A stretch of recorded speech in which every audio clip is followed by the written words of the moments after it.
Madame, Monsieur, bonsoir. Grande fut la surprise pour nombre d'économistes et d'analystes économiques aujourd'hui, car contrairement à leurs prévisions, le Conseil de Banque el-Maghreb a réduit de 25 points de base le taux directeur, soit à 2,75%.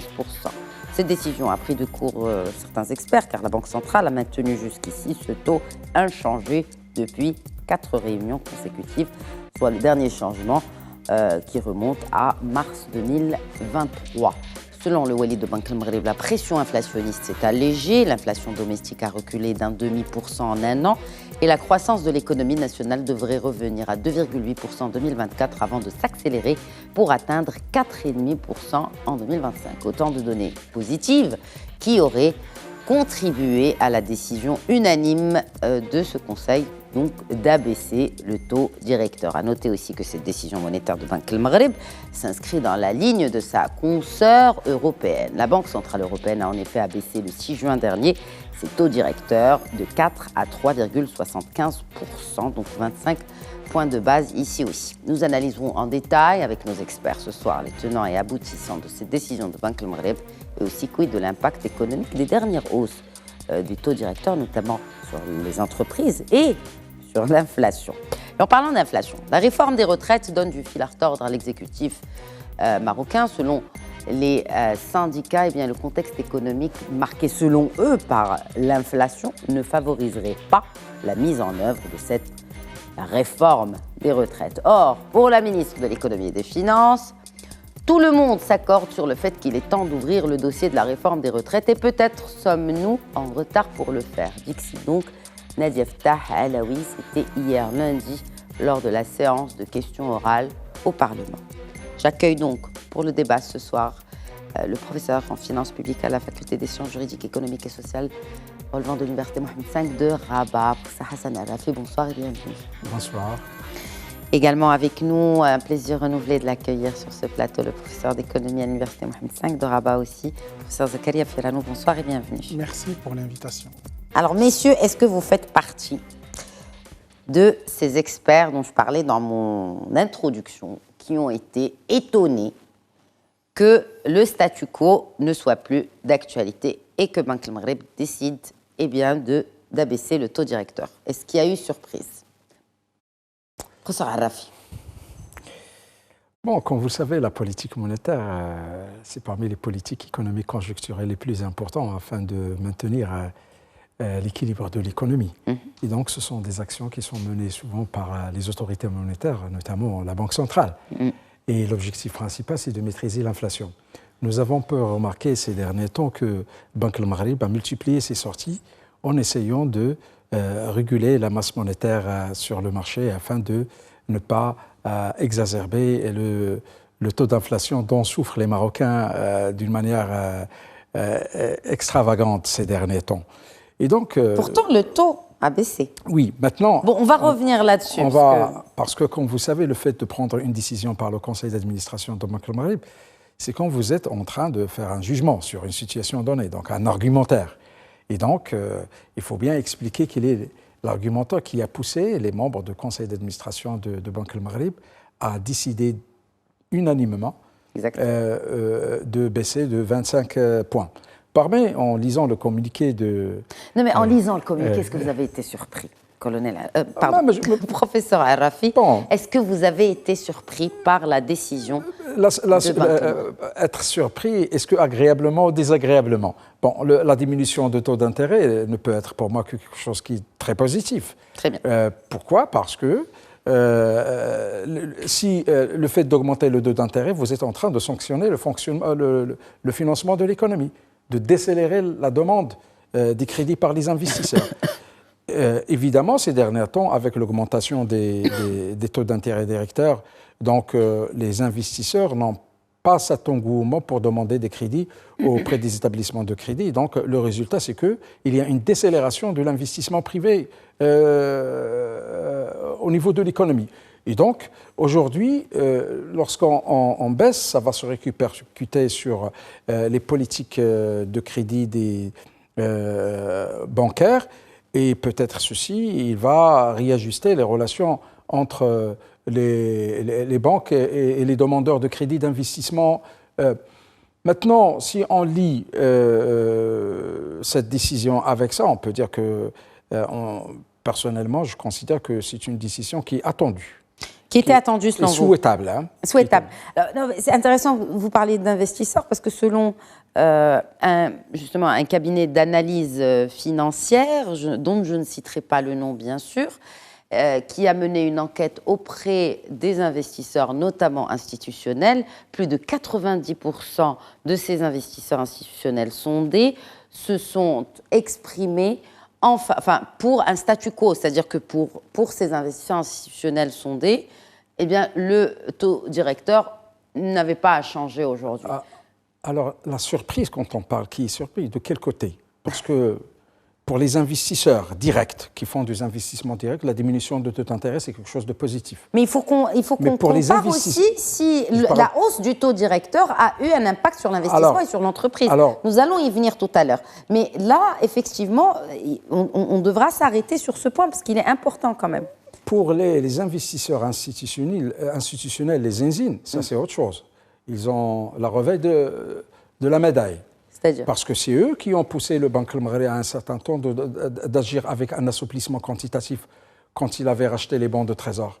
Et donc c'est un lobbying financier. Nous sommes devant un lobbying financier qui peut influencer... Le Maghreb reste quand même une institution indépendante, constitutionnelle.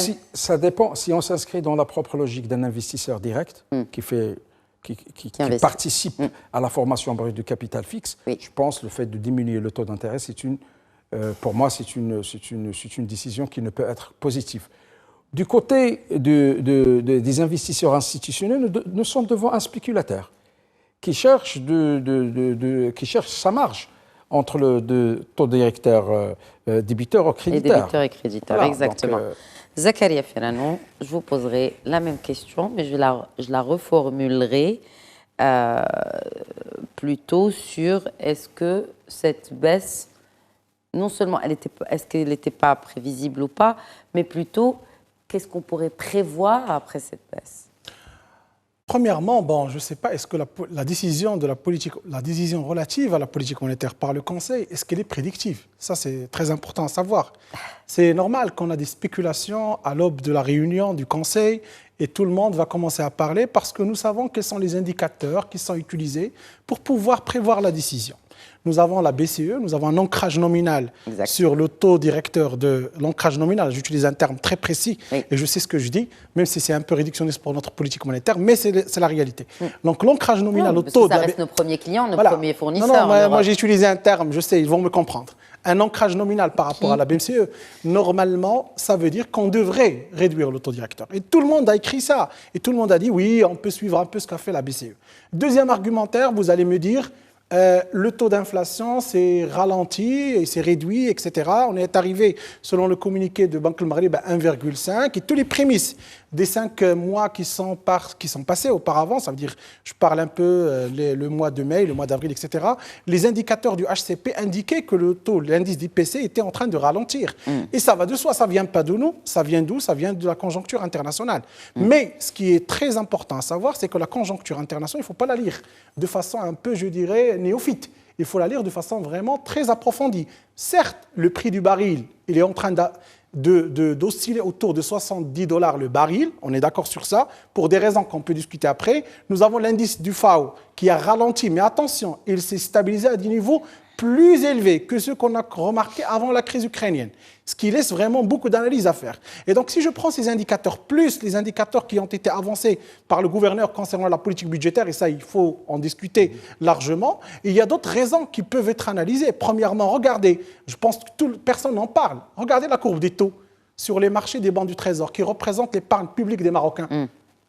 Vous n'allez pas trouver toutes les maturités. Il faut le dire. Personne n'en parle. Même le gouverneur, dans sa discussion, dans la sortie de presse, il ne parle pas de la courbe des taux. Nous avons perdu plusieurs maturités sur la courbe des taux. Qu'est-ce que cela veut dire? Vous pouvez expliquer cela Voilà. regardez, justement, nous les ce qu'on sait, néophytes. regardez, ce que je vais le dire directement et clairement, dans un courage scientifique de chercheurs, c'est que lorsque la Banque centrale a augmenté les taux directeurs, certainement c'était pour lutter contre l'inflation. Mais en parallèle, ce qui s'est passé réellement, en parallèle, il y avait le portefeuille des investisseurs institutionnels qui a connu des pertes. Attention, depuis fin 2022 jusqu'à aujourd'hui, nous avons des portefeuilles qui sont en train de perdre en termes de valeur. Pourquoi? Parce que la hausse des taux directeurs a bouleversé les portefeuilles publics. Et également, ça a dérangé le Trésor, il faut le dire. Et donc, qu'est-ce qui s'est passé? On a perdu des maturités sur la courbe des taux. Maintenant, ce que fait Banque El Maghreb, pour moi, ça c'est mon point de vue en tant que chercheur, Banque El Maghreb il est en train de réduire le taux directeur pour pouvoir récupérer la courbe des taux et récupérer la dynamique sur les marchés d'investissement. Parce que moi, je parle de quoi? On est en train de parler de plus de 550 milliards de dirhams qui sont en circulation sur les marchés monétaires. Et c'est très important pour les investisseurs institutionnels et aussi pour l'épargne publique. Là, vous parlez de monnaie fiduciaire. Non, je ne parle pas de monnaie fiduciaire. Ça, c'est un autre problème. On peut y revenir. Je parle aussi au contrôle de c'est la Rafi, mon collègue. C'est que ce que je n'ai pas compris, c'est que le crédit il est en train d'aller mieux.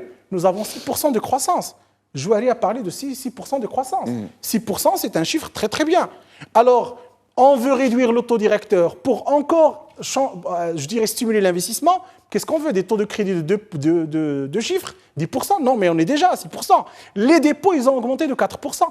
Et donc là, si je prends tous ces indicateurs-là, pour moi, sincèrement, je vais vous le dire, moi, j'étais à cheval entre réduire le taux directeur ou le garder. Ça veut dire que ça ne changerait rien dans l'économie. Et je prendrai une phrase qui a été dite par monsieur le gouverneur et par Banque El Maghreb dans son conseil. C'est qu'ils ont dit que l'augmentation des taux directeurs n'a pas eu d'impact sur les taux débiteurs et taux créditeurs. Ça a été dit. Exact. Et donc maintenant, même la réduction, je ne sais pas, est-ce qu'elle aura un impact ou non? Et donc c'est une question. Je sais qu'elle est complexe par rapport à l'efficacité des canaux de transmission de la politique monétaire, mais c'est une question qui reste toujours, je dirais, soulevée par l'ensemble des praticiens ou des chercheurs. Mais quand on parle de canaux de transmission, la question a été soulevée sur ce même plateau. On parle aujourd'hui d'un impact. Est-ce qu'on est capable, est-ce qu'il est palpable cet impact de hausse déjà du taux directeur? Alors que, comme vous l'avez dit à très juste titre, eh bien, les crédits ont augmenté, ont repris en tout cas. On est à 6%. Oui, nous sommes devant des anecdotes, parce que le fait de diminuer le taux directeur signifie que vous voulez décélérer le financement à l'économie, signifie de dissuader l'investissement direct, mais au niveau du résultat, on voit qu'il y a un résultat inverse. C'est toujours le cas avec le système bancaire. Okay. Et donc, il y a quelque chose qui signifie que notre raisonnement il doit être réajusté. Alors maintenant, bon, comme je dis, on a parfois l'impression que nous sommes devant une équation mathématique sans démonstration. C'est-à-dire que le fait de dire je vais diminuer de temps de 25 points, comme c'est le cas de l'Europe, il faut lier ceci à un certain nombre d'indicateurs dont une partie a été citée dans le communiqué de Banque Mondiale. Par exemple, il a signalé que les besoins de liquidité monétaire ont été diminués je pense, de 111,4 à 108,9. Il a parlé qu'il y a un environnement favorable pour le marché de travail. Je ne sais pas qu'est-ce que ça veut dire exactement cette phrase. Devant les indicateurs qui sont publiés pour la HCP, on voit qu'il y a une certaine antinomie dans cette appréciation. Donc, dans le communiqué, il y a du qualitatif, il y a du quantitatif. Est-ce que les éléments qui ont été pris pour cette décision ont été suffisamment étudiés? Est-ce qu'ils sont suffisamment recevables pour dire qu'il fallait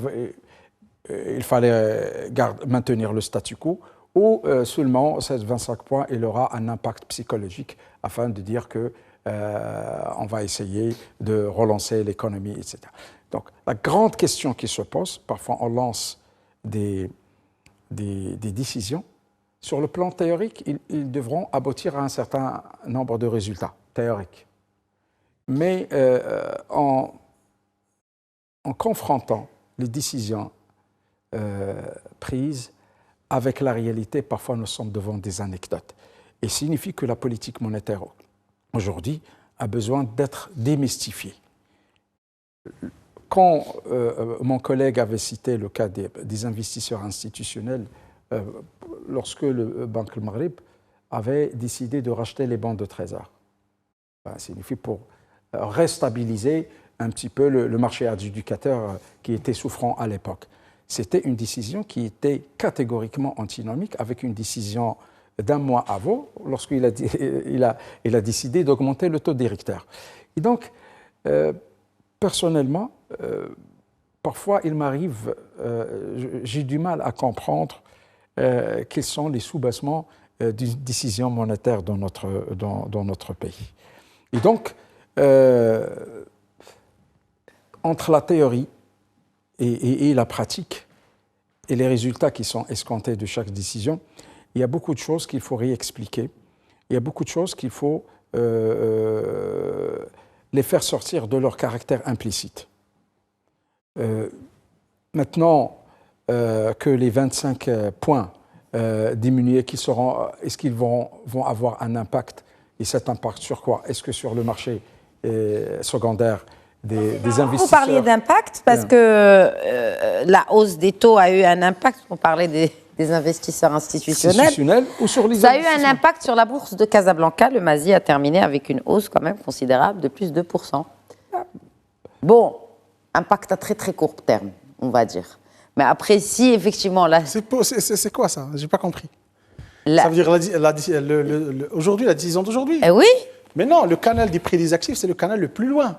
Il prend 2 ans, 3 ans, plus. Non, mais ce que je veux dire, c'est que voilà, quand même... Ça, c'est un effet psychologique. Cela a réjoui les investisseurs et on sait qui investit finalement à la bourse de Casablanca et qui anime ce marché boursier. Ce sont les investisseurs institutionnels. Ouais, on est d'accord sur ça. Non, mais c'est ce que je viens de dire. C'est exactement, vous reprenez mot pour mot ce que je viens de dire. La grande question pour la grande question aussi, est-ce que, et vous n'avez toujours pas répondu à ma question, est-ce que finalement on peut dire que la hausse des taux a eu un impact, 1, sur l'inflation et 2, sur la croissance? Et notamment la croissance de l'investissement. Alors l'inflation, quand on parle de l'inflation, chacun il voit l'inflation de sa manière. Non, mais bon. Non, parce que l'inflation, c'est un indicateur. Vous êtes un académicien, non, on voit les chiffres, Naya. On voit que l'inflation, elle est à 1,5% en 2024, elle sera peut-être à 2,7% en 2025 selon les prévisions de Banque du Maghreb. Le taux d'inflation doit être recalculé. Ah. À mon avis, il doit être recalculé. Parce que quand vous dites à un citoyen qui achète la viande à 100 dirhams, qui achète l'huile d'olive à 80 dirhams, qui a eu du mal à acheter le montant de l'Aïd, vous lui dites 1,2 de l'inflation, allez le convaincre de ce chiffre-là. L'inflation, il est calculé sur la base d'un échantillon de produits de 400 ou 500 produits, alors que ceux qui consomment, les citoyens marocains, ils consomment une cinquantaine de produits. Sur cette cinquantaine qu'il faut calculer le taux d'inflation. Un taux d'inflation sur les produits effectivement consommés par les Marocains. Oui. Et donc, nous allons nous retrouver avec un autre chiffre. Les chiffres théoriques de l'inflation liés à la politique monétaire, peut-être c'est très difficile de compromettre la conviction de ces citoyens. Moi, je m'inscris à la propre logique du citoyen, comment il réfléchit. Ce sont des chiffres qui sont très difficiles à convaincre le Marocain que le taux d'inflation aujourd'hui, il est 1,2%. Donc, je pense, et ça c'est un appel à l'HCP, il faut, et je pense que ça se passe dans certains pays où ils ont ce qu'on appelle des taux d'inflation résiduels. C'est-à-dire, il y a un taux d'inflation global, mais il y a des taux d'inflation par segment de marché, par destinataire, etc. Et c'est comme ça qu'on va donner, qui va expliquer peut-être pourquoi les citoyens ils ont une insatisfaction ou l'indice de confiance a diminué par rapport aux chiffres qui sont déclarés. Mais aujourd'hui, c'est vrai, pour parler sur le plan théorique, académicien, en liant le taux d'inflation avec la politique monétaire, je pense que ça, c'est quelque chose qui est facile à expliquer. Mais pour rendre les notions économiques et pour rendre les décisions palpables et qui peuvent compromettre la conviction du citoyen, ça, c'est un effort, je pense, pédagogique sur lequel il faut travailler aussi bien par les politiciens que par la technostructure. Alors, on parle de chiffres, on parle de croissance. Mais je peux répondre à votre question. Laquelle? Est-ce que l'augmentation des taux directeurs peut avoir un effet sur la croissance? Oui. Et également sur... Moi, je dirais que non. Ce n'était pas l'objectif. Pourquoi? Parce que simplement, ça a été dit dans les discours passées de Banque al-Maghrib qui ont été citées par le gouverneur, les décisions avaient pour objectif de gérer ce qu'on appelle les anticipations rationnelles. Ce n'était pas pour corriger les problèmes ni de croissance, ni pour ralentir l'investissement, ni pour ralentir l'inflation. Madame, vous savez très très bien que l'inflation au Maroc, moi je crois toujours, elle est importée. Et donc automatiquement, lorsque l'inflation se réduit à l'international, lorsqu'il n'y a pas de tensions sur les prix des matières premières et des prix des produits énergétiques, vous n'aurez jamais de l'inflation au Maroc. Également, lorsque l'inflation ne touche pas la BCE, l'Union européenne en général, vous n'aurez pas d'inflation. Et donc aujourd'hui, maintenant, moi je ne vais pas rentrer dans le débat de professeur Al-Arafi, il a raison totalement, c'est que le taux d'inflation, nous on dit 1,5, mais attention, il faut le prendre de façon cumulative. Depuis que la crise a commencé, nous avons perdu aux alentours de 24% du pouvoir d'achat. Et ça, on ne le dit pas aux Marocains, on leur dit taux d'inflation 1,5. Non, nous avons perdu 24% aux alentours, si mes calculs sont vrais. Si on devait transposer cela sur le taux d'inflation... Non, mais ça, il faut le calculer.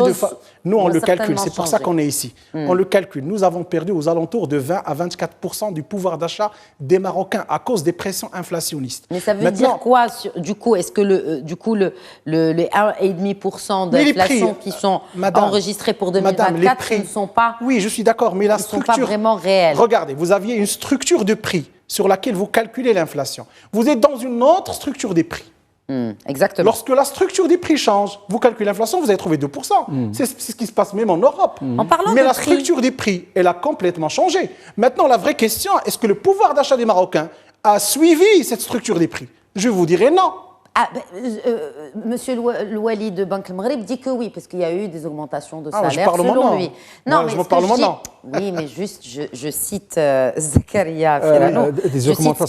Des augmentations de salaire au niveau de la fonction publique.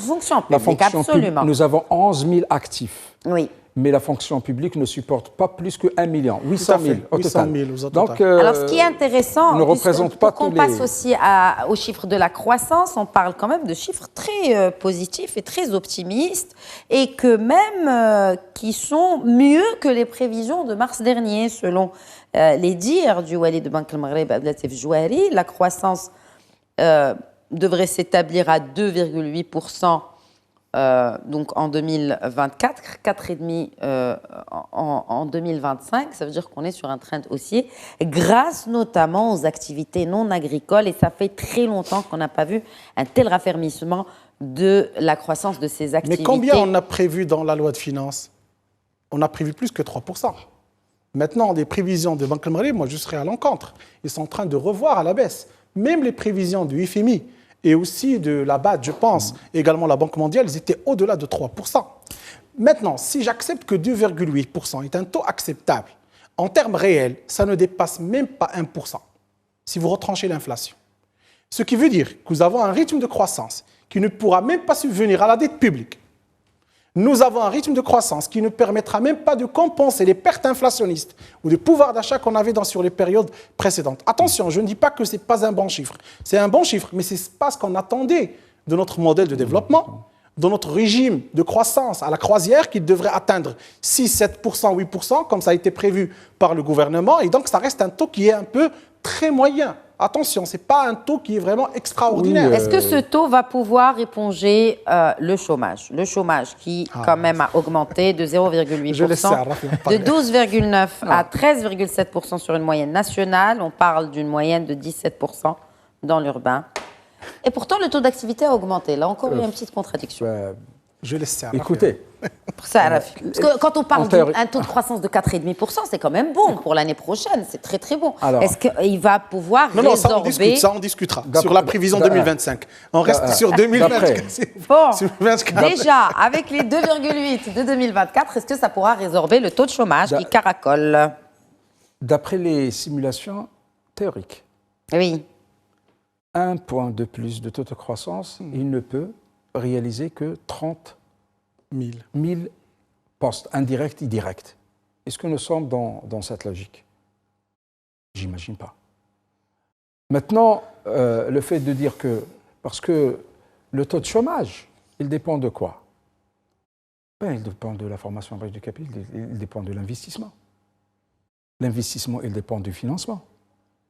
Et donc, peut-être, je dirais, c'est pour cela que je dis que moi, de ma part, en raisonnant en tant qu'opérateur économique ou un investisseur, je peux dire que peut-être la diminution, parce que quelle est la diminution de tout intérêt est une chose positive. Pourquoi? Parce qu'aujourd'hui, le premier problème de l'économie marocaine, mis à part la question de la compétitivité et productivité, c'est le problème de financement de l'économie. Qui finance l'économie marocaine? Maintenant, si nous avons de l'argent, on finance le trésor. Et il y a un effet d'évection derrière. Et donc, est-ce que ceci, c'est une bonne politique? À moins si on confère qu'on a une certaine liquidité bancaire. Mais le fait que... Vous en doutez qu'on a un surplus de liquidité bancaire? C'est l'argument qu'il est lorsqu'on évoque la question d'effet d'éviction. Oui. Pourquoi les banques ils préfèrent le marché adjudicateur au lieu de financer les investisseurs? Ils disent qu'il y a une surliquidité. Je ne pense pas qu'il y ait un autre argument. À moi, c'est la profitabilité. La question de profitabilité. Alors maintenant, la question de financement doit être, à mon avis, être débattue en profondeur. Qui finance l'économie? Et donc créer de la richesse et des emplois. Maintenant, est-ce que les banques sont créées pour financer le trésor public? Les déficits de trésorerie, est-ce que ceci, théoriquement, est-ce qu'il est valable? Bon, l'État, il doit gérer sa trésorerie, il doit chercher de créer de la richesse afin qu'il ne retombe pas dans des déficits continus et à perpétuité. Et les banques, ils devront tourner leur figure vers les investisseurs. Je pense au Maroc, la clé de développement est dans l'investissement parce qu'il y a une logique. Qu'est-ce qu'on cherchait? Quand on parle de l'indice de confiance, on cherche la paix sociale. Et la paix sociale a besoin de développement. Le développement a besoin d'une croissance. La croissance a besoin d'une épargne. Et cette épargne, il a besoin d'un investissement. Et l'investissement, c'est la formation brute du capital. Et donc, le problème, à mon avis, de l'économie marocaine, c'est le financement de cette économie. Par les banques?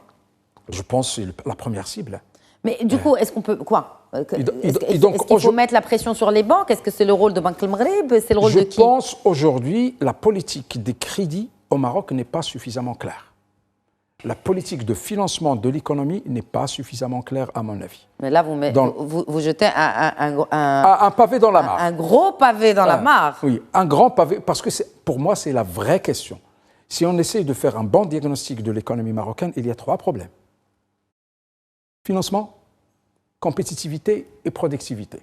Productivité, il faut chercher, est-ce que la productivité totale de facteurs aujourd'hui, est-ce qu'il est vraiment, il donne de bons chiffres? Au niveau de la compétitivité, est-ce que notre environnement économique, est-ce qu'il est favorable pour drainer plus d'épargne et donc plus d'investissement? Et au niveau de financement, qui finance cette économie? Pourquoi le marché boursier ne marche pas comme il le faut? Pourquoi le marché secondaire... C'est les investisseurs nationaux qui manquent, parce que les IDE sont sur une tendance haussière. Vous savez, les investissements directs étrangers, vous savez, il y a des investisseurs qui viennent, ils demandent des refinancements par la suite. Et parfois, ils ont besoin du marché intérieur. OK. Je pense qu'aujourd'hui, il faut qu'on ait un débat, à la mesure des débats qui a eu lieu, je pense, au début de l'investiture de gouvernement de l'alternance. Premier séminaire national qui a eu lieu, c'était le séminaire sur le marché de capitaux au Maroc. Oui. Je pense qu'on devrait avoir des assises, comme les assises fiscaux, les assises sur la régionalisation, sur le marché du capitaux au Maroc. Qui le maîtrise et qui le gère d'une manière explicite ou implicite. Quel est le rôle des investisseurs institutionnels? Quel est le rôle de la bourse? Pourquoi le marché secondaire est mis en veilleuse au Maroc? Les banques, quelle est leur politique? Pas mise en veilleuse, parce qu'il y a beaucoup de créances en souffrance dans ce marché secondaire. De toute façon, ça, ce sont des choses qu'il faut les débattre avec beaucoup de clarté, de transparence et beaucoup de citoyenneté. À mon avis, ça, c'est le premier problème et le déclic, c'est le grand rouage qu'il faut faire bien fonctionner et les autres, c'est celui du détail. Ouais. Alors, le diable se cache dans les détails, bien naturellement. Très bien. Bon, je vais juste partir un peu sur les aspects techniques de ce qu'a dit mon cher collègue par rapport au système bancaire. Donc, ce qui a été dit, ou je dirais transcrit dans le communiqué de presse, c'est normalement un déficit de la liquidité du système bancaire aux alentours de 108 milliards de dirhams. Et c'est un chiffre qui est très important. Bon, il y a une régression parce que c'est ce qui a été argumenté pour pouvoir dire que la situation va bien, de 111 à 108. Il y a une régression à peu près de 3 milliards de dirhams. Mais la situation, c'est une insuffisance de liquidité. Pourquoi insuffisance? C'est ça la question.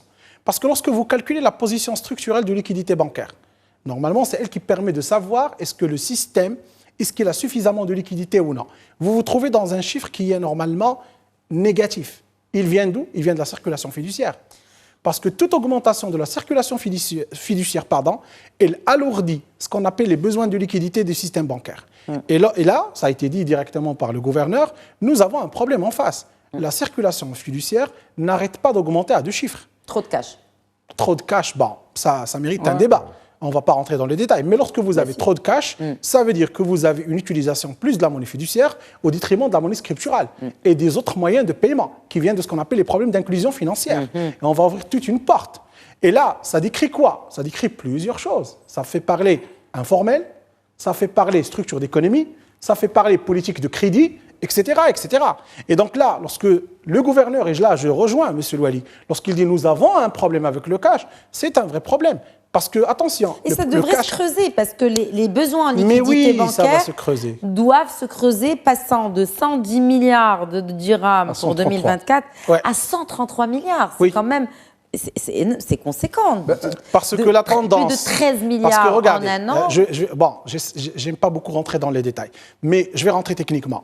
Les facteurs autonomes de liquidité, ceux qui déterminent la liquidité chez les banques, ils sont de 3. Vous avez le Trésor, c'est un acteur très important, et j'en ai parlé indirectement lorsque j'ai parlé des zinzins. Il y a le deuxième facteur, c'est qui? C'est le facteur qui est lié aux avoirs extérieurs nets. Là, on n'a pas de problème parce que nous avons des entrées de devises, heureusement. Et le troisième facteur... Grâce aux exportations MRE. Voilà. Bon, je ne rentre pas dans les détails de balance paiement, mais nous avons des avoirs. Nous avons des avoirs qui sont bien, donc ils permettent un peu de reflouer. Mais le troisième problème, c'est quoi? C'est la circulation fiduciaire. C'est la troisième composante. Oui. Les 2 facteurs premiers augmentent la liquidité des banques. Le troisième facteur, il vient en déduction.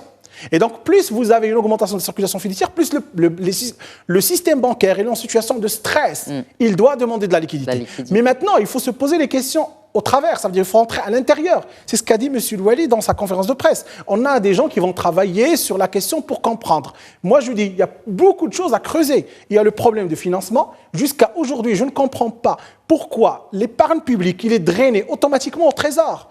Pourtant, Majesté, il l'a dit directement, il faut trouver 550 milliards pour les PME et les entreprises.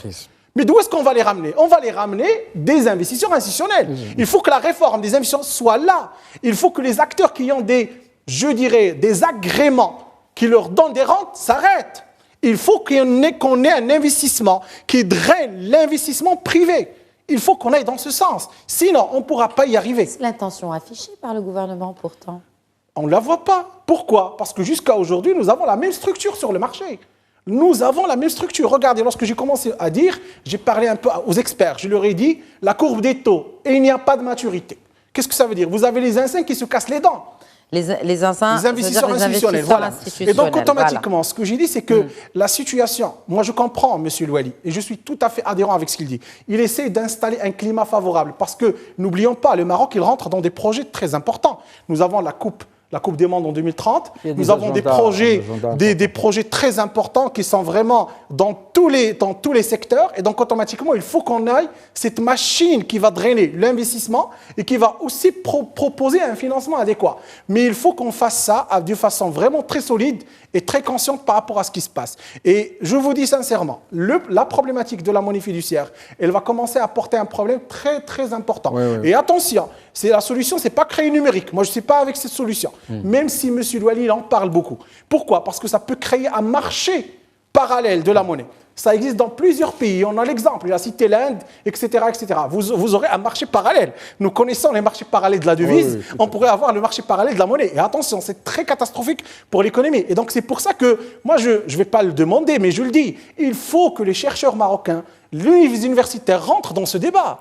Il ne faut pas qu'on reste exclu de ce débat. Il a évoqué la Jordanie aussi. Il a dit, et je ne veux pas cité l'Inde. Pour Je suis reprendre tout à fait d'accord.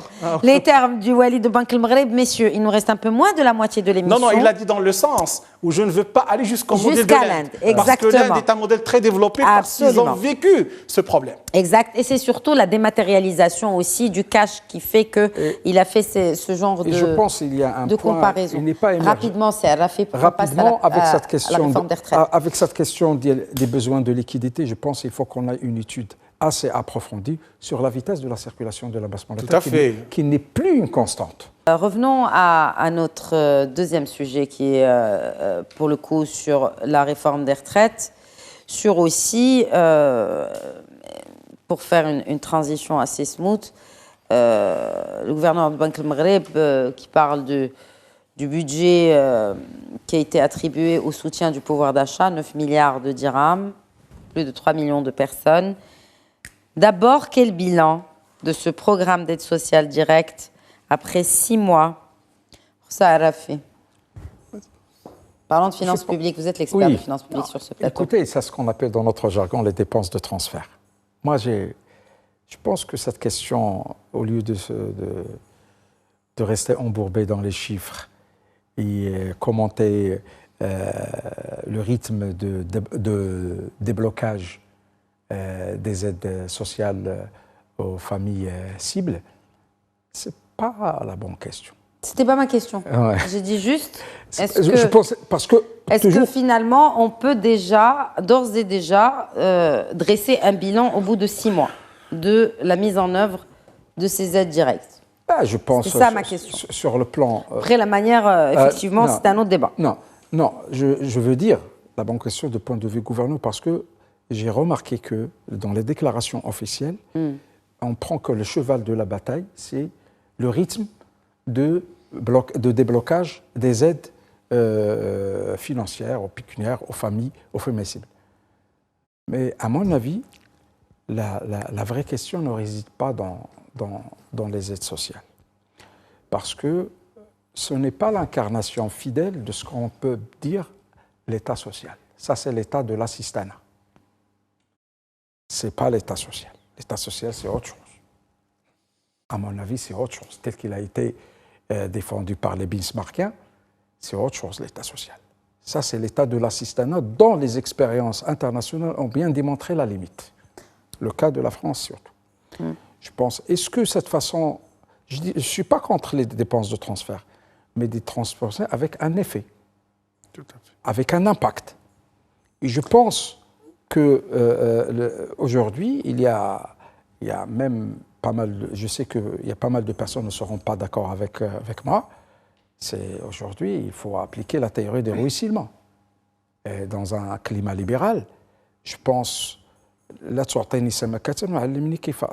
me donne pas un poisson, mais il faut me faire savoir comment la pêche. Confucius. Alors, toutes les références ce soir. Maintenant, je pense que ce qui est important dans un État social, ce ne sont pas les aides sociales. Parce que qui va payer les aides sociales? Ce sont les contribuables. Oui. Dans un État où plus que 86% des ressources de l'État, ce sont des contributions fiscales. Et donc, peut-être, ce n'est pas bien équilibré. Et aussi, il ne faut pas que les aides sociales soient le synonyme de la paresse. Je pense que le vrai challenge aujourd'hui, c'est le marché du travail. Il faut chercher aux gens, il faut créer aux gens les opportunités de travail. Cette question des aides sociales ne va pas résoudre le problème. Il peut résoudre le problème conjoncturellement, politiquement. Justement, en parlant de conjoncture, quand Madame la ministre déclare que 70%, c'est 68 pour être exact, des bénéficiaires sont issus du monde rural. Et quand on connaît l'impact de la sécheresse, effectivement, ces aides directes ne peuvent être que salvatrices pour certaines familles qui souffrent de sécheresse, par exemple, ou d'autres conjonctures difficiles selon la saison, selon... Moi, à mon avis, notre problème, ce n'est pas parce que même si on débloque davantage, je ne pense pas qu'on va résoudre les problèmes structurels du Maroc. Même si on débloque. Peut-être on va... et les solutions qui sont mal réfléchies au temps T, ce sont les problèmes du temps T plus N. Et donc, il se peut, et je pense le Maroc, dans son histoire, les gouvernements étaient plus généreux. Les années 70, les années 80 en matière de dépenses de transfert, l'État, il subventionne tout. Mais est-ce qu'on a fait de l'économie marocaine une économie sociale? Est-ce que ces décisions ont pu faire sortir des Marocains de leur marasme de pauvreté? Non, mais là, on est effectivement, pour sortir le Marocain du marasme, il faut lui donner un emploi décent. Le vrai challenge. Il y a une autre question. On parle de décompensation, notamment du gaz. Ça a été évoqué aussi lors du point de presse avec le Walid Bank el-Maghreb aujourd'hui. C'est d'accompagner un peu cette décompensation partielle. On parle de décompensation du prix du gaz, d'ailleurs, butane, prochaine hausse est prévue pour janvier 2025. Donc, est-ce que ces aides-là ne viennent pas aussi combler Je suis d'accord pour la décompensation. De décompensation. Moi, ça ne me gêne pas la décompensation s'il s'agit d'une vraie stratégie bien étudiée, parce que, en fait, lorsqu'on est dans une subvention tout azimut, donc on subventionne celui qui mérite et celui qui ne mérite pas. Il n'y a pas de ciblage, absolument. D'où le fait de distribuer des aides directes. Les aides sociales, d'après le benchmarking international, ne réussissent pas dans un environnement où il y a deux conditions. Si des conditions s'exacerbent, je pense qu'on est en train de faire des tirs à l'air. Première condition, l'informel. Lorsque vous avez de l'informel qui est extravagant, ce genre de décision ne marche pas. Et lorsque vous avez la corruption, c'est-à-dire que le dispositif de contrôle de l'économie marocaine n'est pas un dispositif solide. À part ça, je pense que ce que Friedman appelle l'impôt négatif, donc c'est les subventions, ça s'applique dans la Suède, dans les pays scandinaves, à la merveille. Même ils ont un taux de pression fiscale plus que de 50%. C'est la raison pour laquelle je dis qu'il faut redéfinir cette question de l'État social. L'État social n'est pas l'État de l'assistanat. Ça, c'est autre chose. L'État social signifie que l'environnement économique est celui qui peut faire ressortir les Marocains de leur pauvreté. Et ça ne peut passer que par l'investissement. Professeur Ferrano, donc, peut-être un mot sur ce programme d'aide sociale. Moi, je dirais, il faut évoquer la chose de deux dimensions. La dimension opérationnelle, je dirais que c'est réussi. Pourquoi? Parce que ça a été accordé à la CNSS. Donc, la CNSS, c'est elle qui a géré indirectement lorsqu'on était dans la crise Covid-19. Et elle a toute une machine qui permet un peu d'adosser les aides aux personnes. Donc, c'est le débat que je vois au niveau du gouvernement, c'est en fait, on parle de l'opérationnalisation. On a atteint la population, nous avons mis en place le système bancaire avec nous, etc., etc. Et donc, sur le plan opérationnel, je ne peux dire que ça a été réussi, parce que nous avons tous les acteurs qui étaient là. Maintenant, sur le plan stratégique, l'autre dimension, l'autre position stratégique par rapport à ce projet, moi, je pense qu'on ne peut pas le juger sur 6 mois. Ça, c'est mon point de vue. Pourquoi? Parce que nous sommes en train de parler d'une politique sociale. Et la politique sociale, nous savons très très bien, c'est une politique structurelle. Les effets ne vont pas se voir aujourd'hui.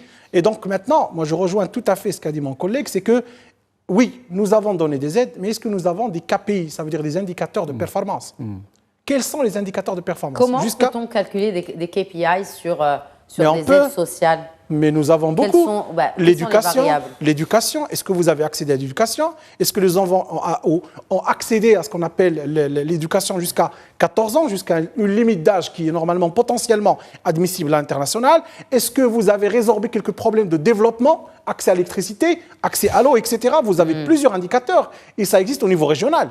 Et donc là, moi je crois qu'il fallait lier, et ça on l'a dit lorsqu'on parlait du projet au démarrage, il faut lier les aides à des réalisations concrètes. Jusqu'à aujourd'hui, on n'est pas là. Ça veut dire qu'on n'a pas vraiment des indicateurs par lesquels, sur 10 ans, sur 5 ans, sur 20 ans, on peut juger qu'est-ce qu'ils ont fait, ces aides sociaux. Maintenant, je ne dirais pas que c'est un point négatif. Aucun mortel ne dira ça. Pourquoi? Parce que vous aidez des gens qui sont en précarité.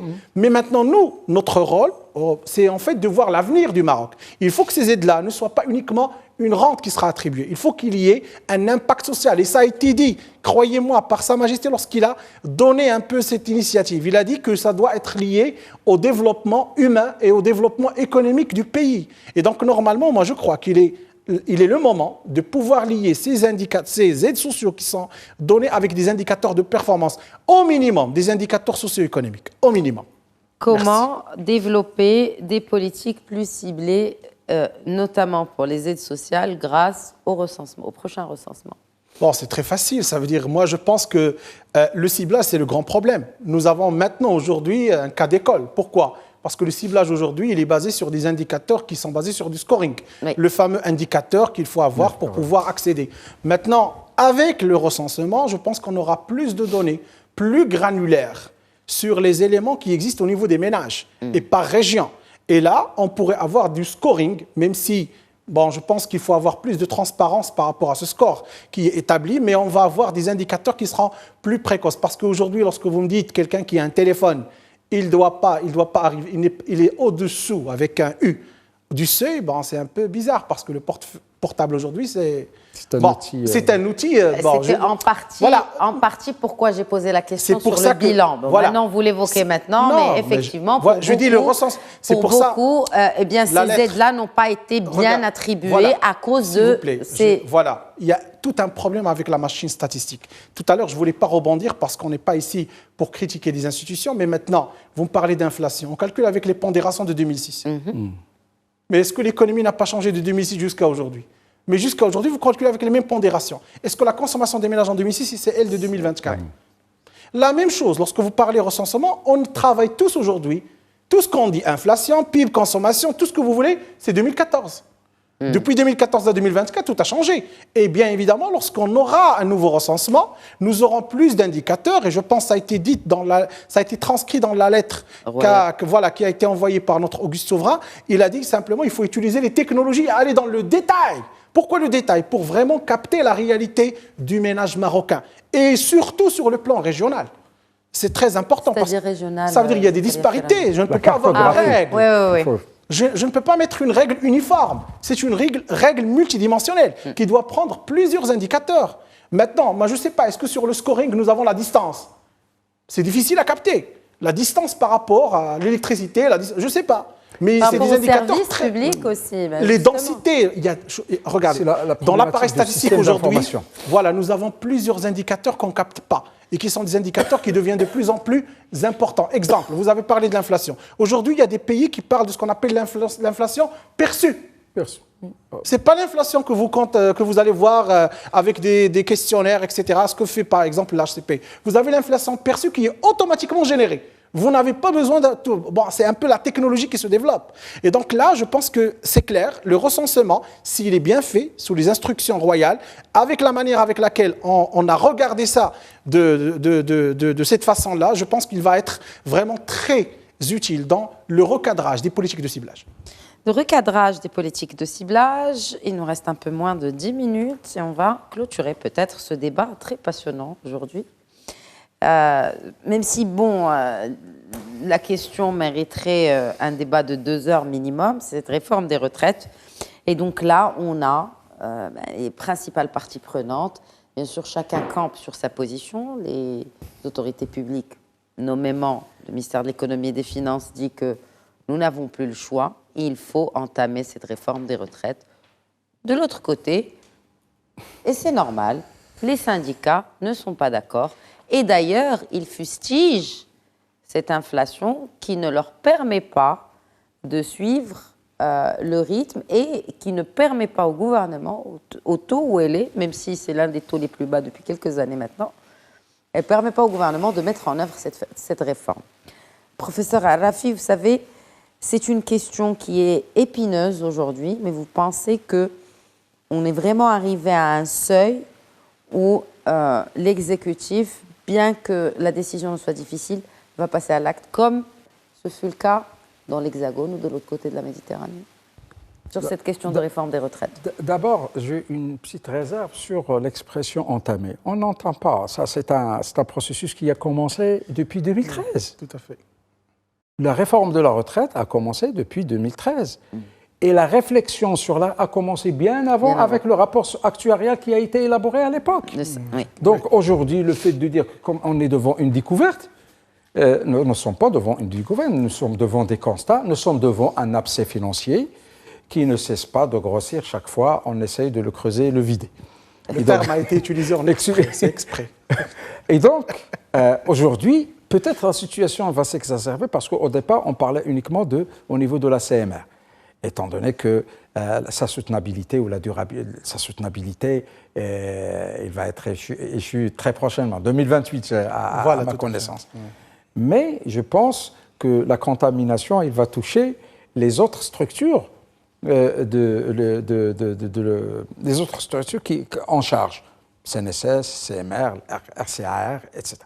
Et donc, aujourd'hui, d'après les chiffres, donc, la durabilité pour la CNSS, c'est 2038, avec une dette implicite qui peut atteindre juste 375 milliards. Donc, la durabilité pour le RCR, c'est 2052. C'est un peu... il est sauvé quand même.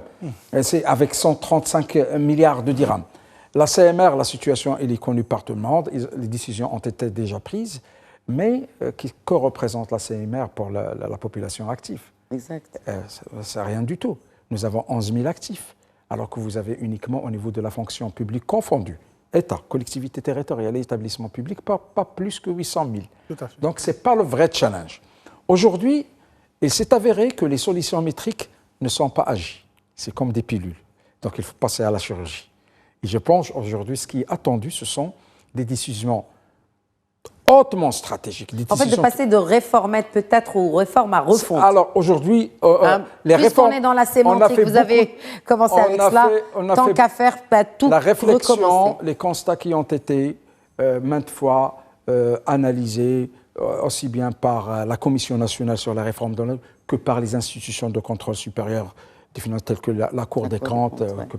Et donc, a abouti à prendre des décisions métriques. Non, mais en fait, est-ce que ce n'est pas aussi les gouvernements qui se passaient le bébé Maintenant, aujourd'hui... Est-ce que c'est pas cela Est-ce que c'est pas cela? Parce qu'il y a eu débat hier au Parlement. Est-ce que c'est pas cela? Parce que la majorité reproche au gouvernement passé c'est normal, c'est pas un de sujet ne facile. pas avoir eu le courage politique d'entamer la vraie réforme. Parce que vous avez dit que la réforme a été entamée en 2013, mais c'est...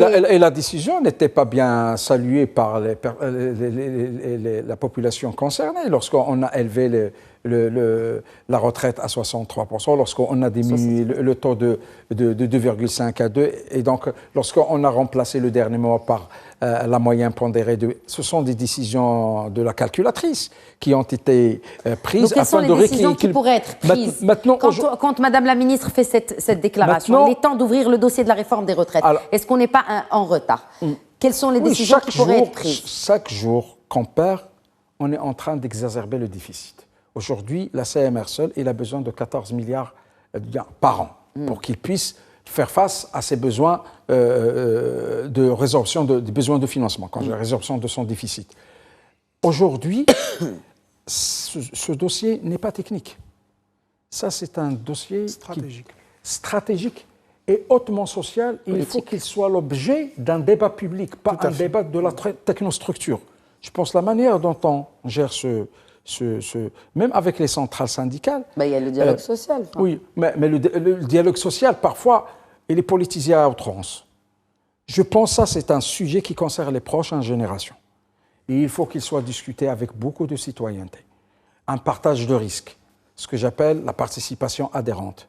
Si le gouvernement il doit réfléchir, il doit ramener des solutions et les faire discuter aussi dans un débat national, pas uniquement parce qu'aujourd'hui on a un problème. Donc selon vous, on devrait passer du dialogue social au débat national sur les retraites. Débat national parce qu'on a un problème, parce qu'on a tué les intermédiaires au Maroc.